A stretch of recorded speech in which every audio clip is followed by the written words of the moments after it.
I am a coach and an alum of Girls on the Run. Kids today carry a lot of stress, from school pressure to social isolation to overuse of devices. We create a space where girls can connect, build confidence, and learn skills like managing emotions, setting goals, and speaking up.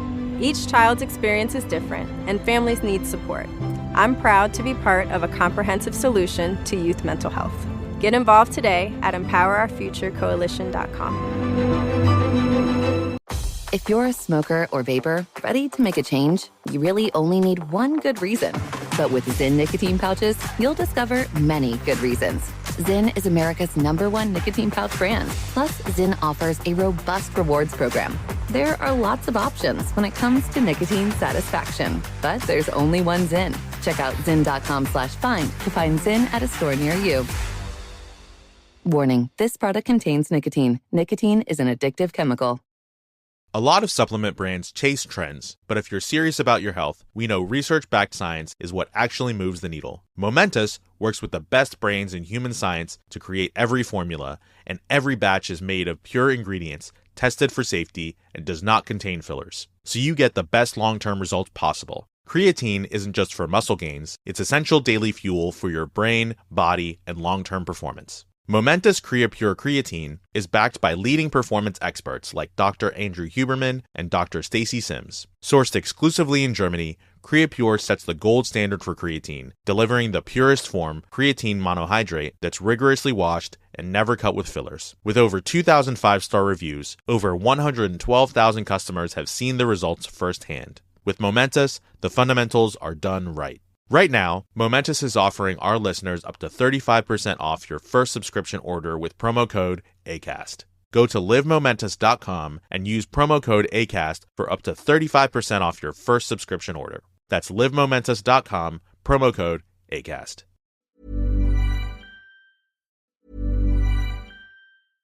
I am a coach and an alum of Girls on the Run. Kids today carry a lot of stress, from school pressure to social isolation to overuse of devices. We create a space where girls can connect, build confidence, and learn skills like managing emotions, setting goals, and speaking up. Each child's experience is different, and families need support. I'm proud to be part of a comprehensive solution to youth mental health.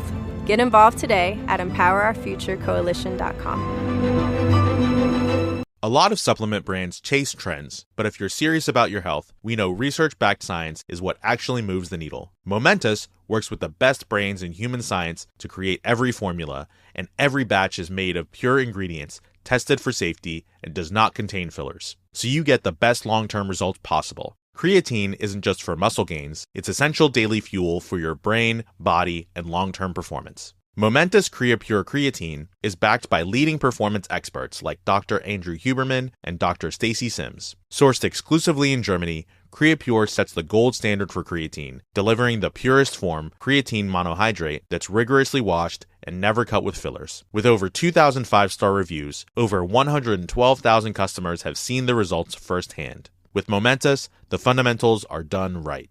Right now, Momentous is offering our listeners up to 35% off your first subscription order with promo code ACAST. Go to livemomentous.com and use promo code ACAST for up to 35% off your first subscription order. That's livemomentous.com, promo code ACAST.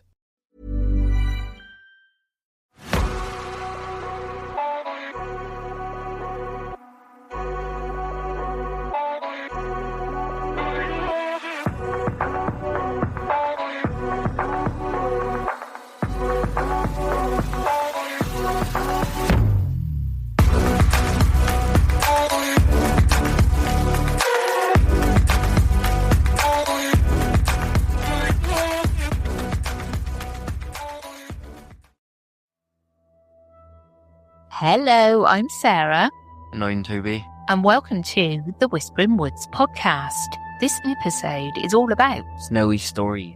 Yeah, so we're doing things a bit different today because I am running out of time and don't have enough time to do research and stuff for a main episode.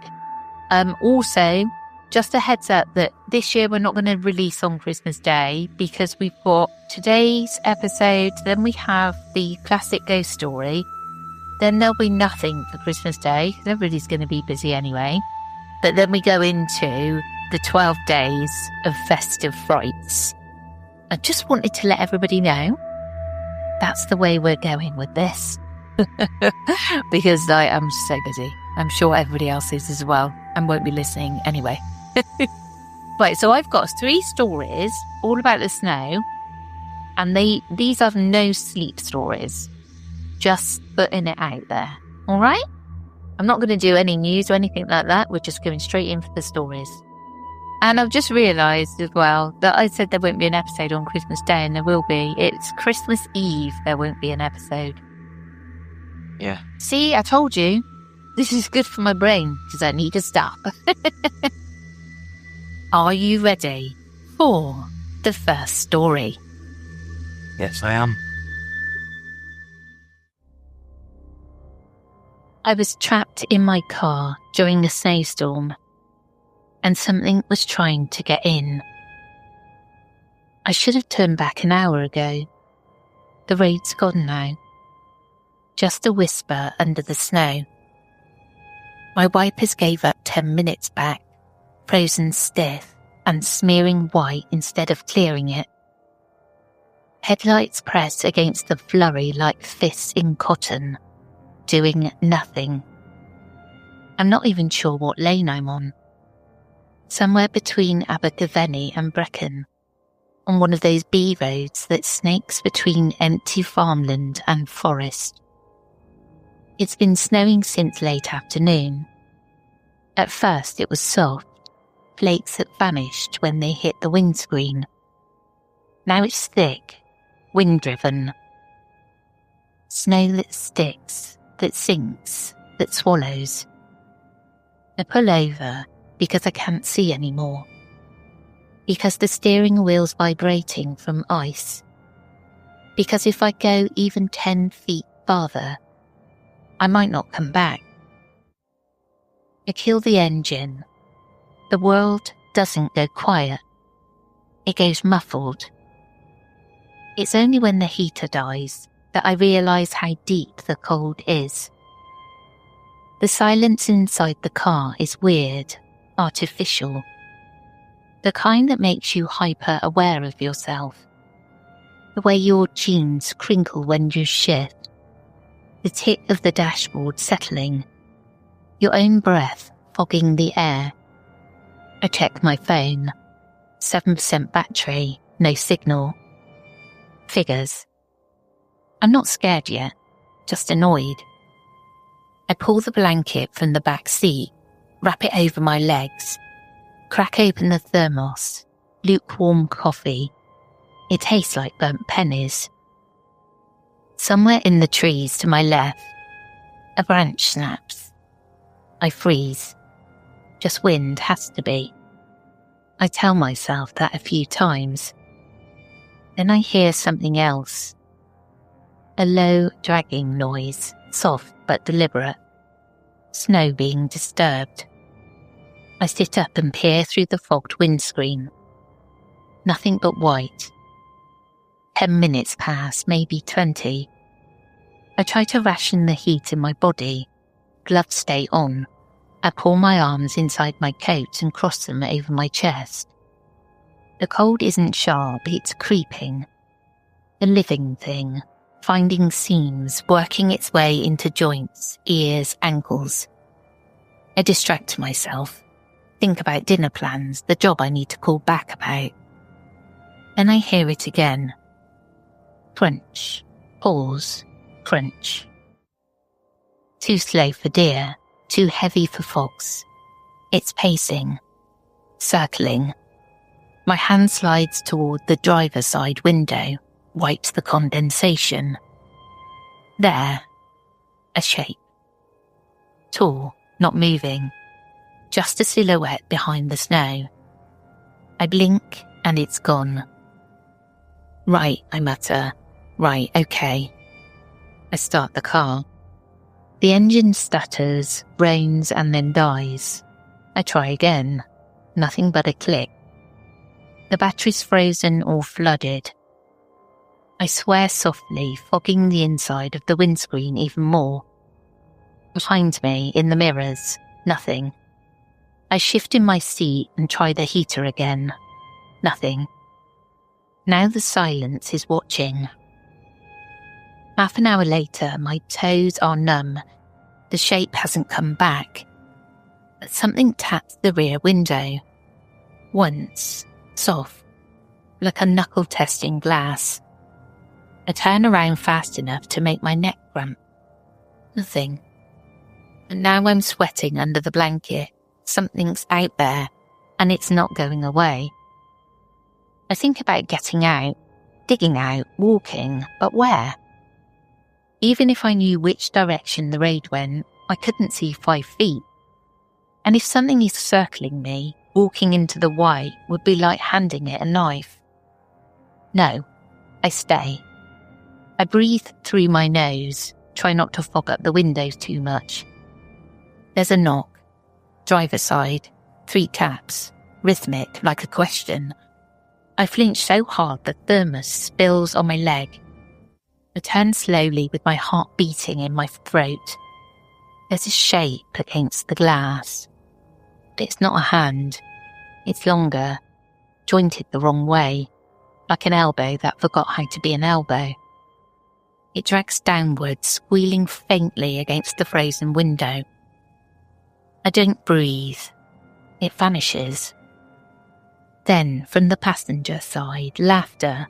Not loud, but not right. Like someone trying to remember what laughter is supposed to sound like. Too wet and too slow. I whisper, "No, no, no, no." The door handle clicks.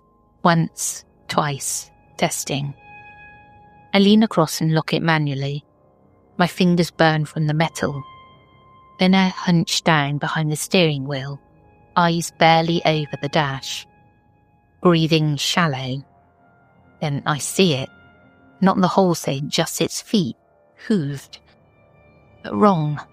Bent too far back, like something stitched together from memory. It's standing directly in front of the car, facing me. I close my eyes, I count, I listen. When I open them again, it's gone. The snow presses harder against the car now. The air's like needles. I wrap the blanket tighter, curl into myself and tuck my hands under my thighs. Fingers tingling and teeth chattering. I think of a fire, a pub, the smell of frying onions.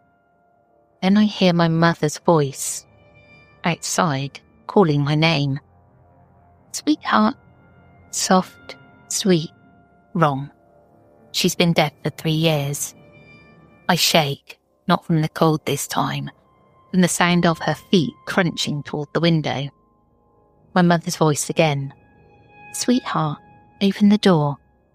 She sounds like she used to when I was a boy and stayed too long outside, warm and patient. I'm 36, and she's buried in Bexhill. The snow hushes everything but her voice. It weaves in through the glass and stitches itself around my ribs. "Sweetheart, please, it's cold." I clamp my hands over my ears. I whisper to myself. I repeat facts. This is not real. I am in a car. I'm suffering mild hypothermia. Auditory hallucinations are common. Then, tap tap on the passenger side glass. I dare a look, and there's something standing there, but it's not her. It's tall, covered in matted wet fur that sticks to a torso, too long. Arms that hang low. Its head tilts like a crow listening for something in the soil. I see only the corner of its jaw. It's too wide and has loose skin dragging over the bone. And then it smiles, or it tries to. The cheeks pull upward, splitting at the corners like paper. Behind the skin, there are teeth. Not rows, but layers of them. I scream without sound as my breath fogs the glass. The thing leans in and whispers in a voice not made for breath. "Let me in, sweetheart." I wake up with a jolt. It's daylight, pale, sickly, stretched thin over the horizon. The snowstorm has slowed. Everything's soft and still. The car windows are glazed with frost, but nothing's outside. There aren't any tracks or marks, no sign of anything. My joints scream. My mouth tastes like blood. I must have bit my tongue in my sleep. Sleep. God, I slept, with that out there. I unlock the door slowly and step outside into the cold. The snow is almost waist deep, but soft now, it's like powder. I wade around the car. Nothing. But then, there, a single hoof print behind the vehicle, pressed deep, almost like it's burned in, like the snow melted around it before refreezing. I stare at it for a long time and I don't breathe. I make it to the nearest town just past midday. I walk 2.5 miles, I think. I don't really remember much of it, just flashes, tree trunks like columns, light spinning through branches. A man at a petrol station stares as I stumble inside. He gives me tea and then he calls someone. When the police come, I tell them I got stuck, slept in the car. Frostbite is on my fingertips.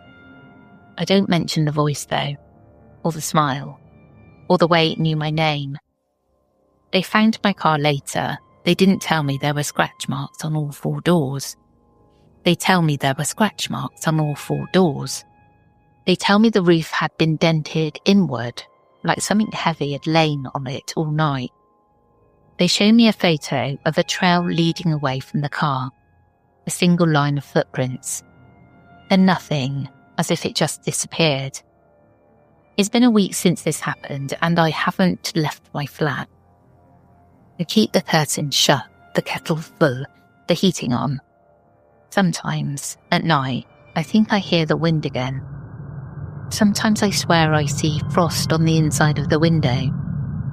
And once, just once, I thought I heard her voice again, calling my name. But the thing that terrifies me the most, I want to answer it. I want to open the door, because I know, whatever it is, it's not done with me. Now I'm going to say, what is it? What do you think it is? The devil, mate. It's some kind of winter devil. Yeah. With hooves. Or the Krampus. Yeah, like a Krampusy type creature. Winter devil. But spooky. Imagine hearing your mum's voice and she's not even around anymore. Yeah. I think I'd just go, all right, Mum, I'm coming. I'm coming. I'm coming. Not. I'm at that stage where in my life now I'm just like, all right, Mum, I'm coming. Are you ready for the second story? Yes, I am. Growing up, my grandfather always had a story to tell me. Some were funny and some were scary, but they always entertained. I like to think it had something to do with his Cherokee heritage. His grandmother was relocated to Oklahoma on the Trail of Tears, and he grew up on a farmstead the family came to own. They grew some cotton, but they were mainly subsistence farmers, eking out a living in the isolated wilds of 1940s Oklahoma. My grandpa's name is James, but everyone called him Jim. He was a stern, hard-working man. He spoke slowly, with intent, and always with conviction. But he also had a great sense of humour. He would talk about how they lacked luxuries back in his day, but never anything like the walking barefoot uphill to school both ways kind of stuff. He was always realistic and explained the simple things, like getting up early in the morning to start a fire in the wood-burning stove.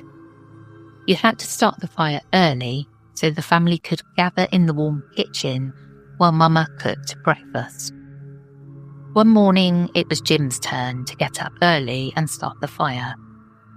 My Uncle Pete woke up first and shook him. "Jim, get up and start the fire. It's cold. There was a real heavy snow last night." My grandpa got up and pulled on some clothes over his long johns, looking at the window. Frost crept along the edges of the glass. He made his way through the house in the soft black and blue of early twilight until he got downstairs to the kitchen.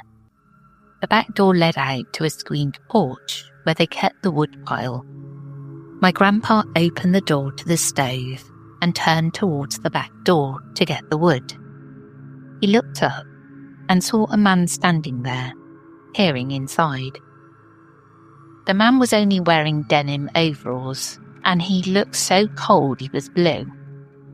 The tip of his nose was black from frostbite, and his stringy, dishevelled hair was long enough to cover his eyes. His face was up against the glass of the door, and his chest was heaving, but his breath did not fog up the glass. My grandpa slowly backed away as the doorknob rattled. He turned and ran upstairs and woke Pete. "Hey, there's a man at the door, and he looks cold." Pete looked up at my grandpa sceptically, but got up and went into their parents' room. "Daddy, wake up. Jim just saw somebody outside." My great-great-grandpa, Eli, was a little more wary. He got out of bed, pulled on his boots, and grabbed his shotgun from the closet. Pete grabbed his too, and they went downstairs. Pete went to the front of the house, and Eli went to the back. My grandpa waited by the stairs in between the two. Eli unlocked the back door and walked onto the porch, looked around and behind the woodpile, and walked back inside.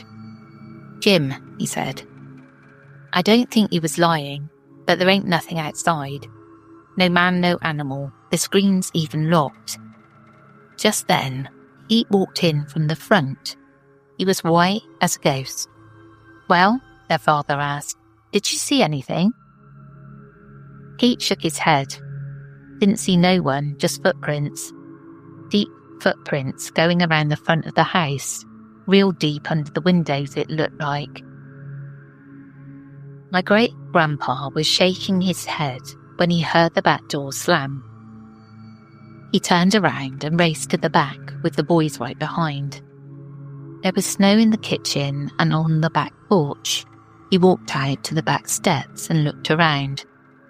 There were footprints going around the house, really deep underneath the windows. Eli told the boys to go inside and lock the door. He walked around the house, checking the barns and sheds, and never found anything. My grandpa said he doesn't know who or what he saw that morning. They don't know what came in the kitchen, but he said his father Eli was shaken up the most. You see, the snows had ended during the night, but all the prints circling the house were fresh. He never found the footprints leading away. Where did that person or thing go? Is snatched from above. Oh, yeah, that's a bit like the Krampus, because he kind of jumps sort of straight up. Maybe it was something like that. Could be. Good, really good point. Yeah. I did think of something, but I can't remember what it was now. It probably wasn't that good, but in my brain it feels like it's really good because I've forgotten what I was going to say. Yeah. It's just gone. It's completely gone. Are you ready for the third and final story? Yes, I am. Long Fingers and the Children of the Snow.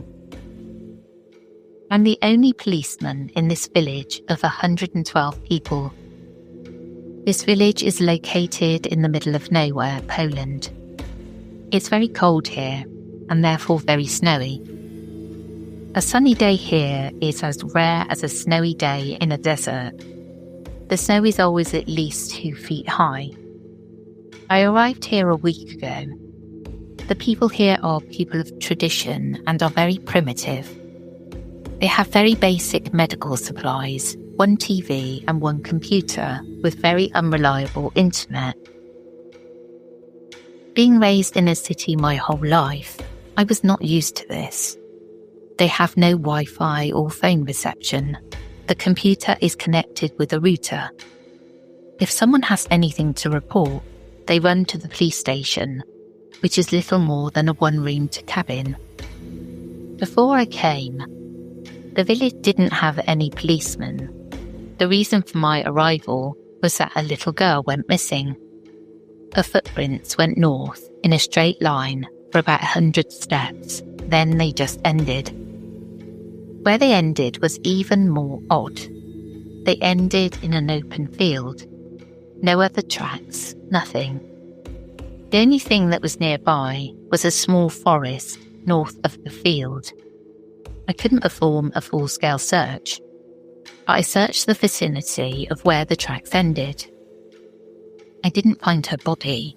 Her description was blonde hair down to her shoulders, blue eyes, and about 4 feet 6 inches tall. I searched for 2 hours and found nothing, so I went home. At about 9 p.m, a woman came in and told me in Polish that her little boy wasn't in his bed. Now, when I tell people what I saw, they don't believe me. But I know what I saw. The boy was standing there, gazing at the forest. There was this figure standing at the edge of the forest. The figure was 10 feet tall, with legs and arms that were long and bony. His palms were the size of my face. His fingers each a foot long. The nails were razor sharp. Its skin was pale. He began walking towards the child. Its long strides were deliberate and slow. It looked like it was walking in slow motion. As he got closer, I saw that it left no footprints. It was as if it was walking a few millimeters above the snow. Its eyes were all black. They were like polished obsidian. Now it was very close. It picked up the child in its large hands and slowly walked away. As it turned to walk away, it flashed a smile at me. Its teeth were long and thin like pencils. They were slightly curved. This sort of encounter occurred until all the children were gone. Every time I saw it, it would smile at me. I would stand there frozen and unmoving, unable to stop the abomination in front of me from taking the poor children. The villagers trusted me, so they didn't bother me about the investigation. One day, I decided to enter the forest. It was dense with tightly packed trees, so I made very slow progress. After days of searching, I came across a shack. It was dilapidated and covered in snow. A sign read, PR, skull. I was unable to make out what the rest said. It was smudged out. I slowly opened the door. Inside was a nursery of some sort. Dust covered everything. There were bouncy balls, crayons, a drawing board, shelves of toys and children's books, and little miniature wooden chairs. There was also a picture of an elderly woman standing behind a line of children in formal attire. The picture was in black and white and was covered in many layers of dust. The children all looked to be the ages of 4 to 7.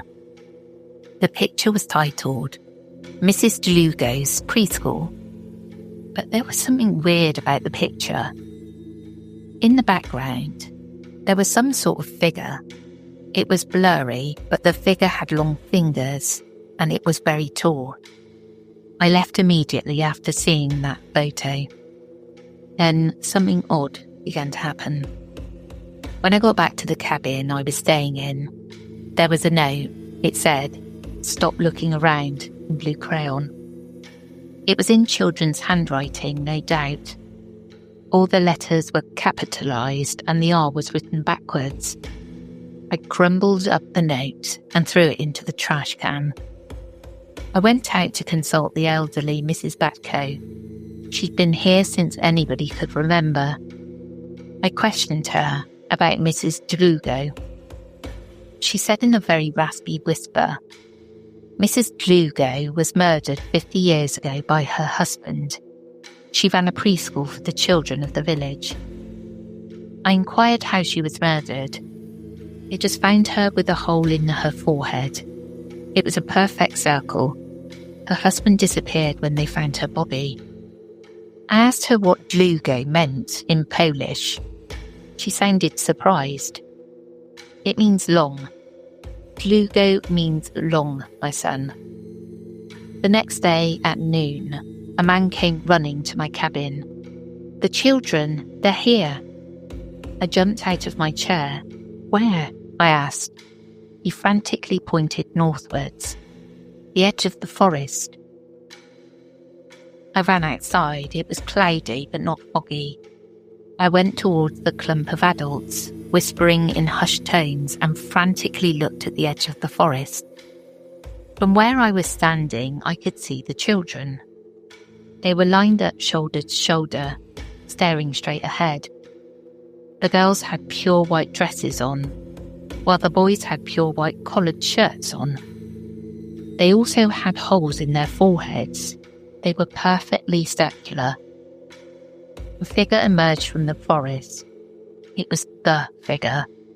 He pointed with one of his long fingers toward the village.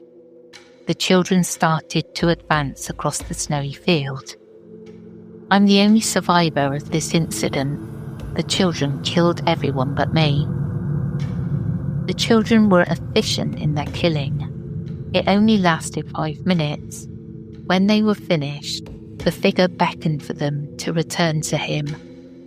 They mindlessly walked back across the field and into the forest. Then the figure smiled, turned, and walked back into the forest. I am a coach and an alum of Girls on the Run. Kids today carry a lot of stress, from school pressure to social isolation to overuse of devices. We create a space where girls can connect, build confidence, and learn skills like managing emotions, setting goals, and speaking up. Each child's experience is different, and families need support. I'm proud to be part of a comprehensive solution to youth mental health. Get involved today at EmpowerOurFutureCoalition.com. What are you reaching for? If you're a smoker or vapor, you could be reaching for so much more with Zyn nicotine pouches. When you reach for Zyn, you're reaching for 10 satisfying varieties and 2 strengths for a smoke-free experience that lets you lean in, for chances to break free from your routine, and a unique nationwide community.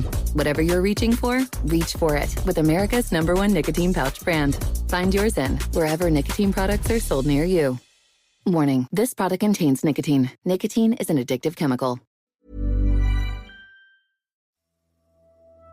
This is a bit kind of Slender Man, Pied Piper, Yeah. isn't it? Yeah. I know what I was going to say in the last bit. My brain went to this film. I don't know if you've seen it. These 2 couples, I think it's 2 couples, go away to a cabin, snowy, brilliant, New Year's Eve, all having a bit of a drink, and then the children turn dangerous. Yeah, bang him. It's good, really. It is. I'm pretty sure is that where he's like the kid comes up behind like the mum or something with a knife. Yeah, something like And that. there's like one geezer there and he's like saying it all, but nobody believes him or something. Well, it's the children turn on them and they do like kill the adults. And I'm going to rewatch it because it's my kind of Christmas film at this time of year. Last year, do you know what we watched? Because like, I've got to choose. This is my house, my telly. I make dinner. What? I made everybody watch Prisoners, Oh yeah. which is not a Christmas film. But, you know, I said, look, it's got a Christmas tree in it, guys. That's what we're watching. And this year, it'll be Stranger Things. You know, I will watch some Christmassy stuff because I find that it makes me smile. And I don't do a lot of that lately. So it makes me feel a little bit happy and it's all a bit alien. It's all a bit like, I should probably do this a bit more. Yeah. Well, that's the end of this episode. I hope you enjoyed and we'll catch up with you again soon. We will indeed. We will catch you again tomorrow. And as I said, we won't be around for Christmas Eve, but we'll be back again on Christmas Day. Take care, everyone. Goodbye.